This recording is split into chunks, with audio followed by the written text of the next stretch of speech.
Hello, welcome back to the channel. Today we're diving straight into a tutorial on how to create an Asana account. This will be your complete 2025 guide, and it's going to be a quick yet comprehensive walkthrough. Let's start with the very first step, which is to navigate to Asana's homepage. The reason we start here is because this is the main portal where you'll begin the account creation process. Simply type in www.asana.com in your browser and hit enter. Next up, we're going to click on the Get Started button, usually located at the top right corner of the website. This helps us because it takes us directly to the sign-up page, which is the next crucial step in our journey.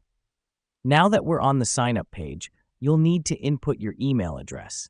Make sure to use an email that you have access to and check regularly, as Asana will send important notifications and updates to this address. This step is important as it's the first part of establishing your unique Asana identity. The next stage is all about verification.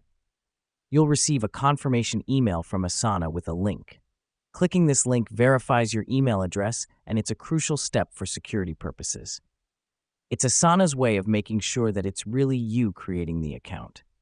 Once you've verified your email, you're almost there. The final step is to fill in some basic information about yourself. This includes your full name, your job title, and the name of your organization.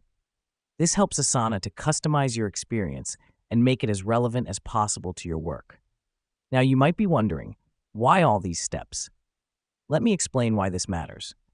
Asana is a project management tool designed to help teams organize, track, and manage their work. So, having an account tailored to your professional needs is a key part of getting the most out of the platform. And there you have it. You've successfully created an Asana account. From here, you can start exploring Asana's features, set up your first project, and invite your team members to join you. Thank you for joining us for this quick guide. Stay tuned for more tutorials, and remember, every step forward is a step towards achieving your goals. See you in the next video.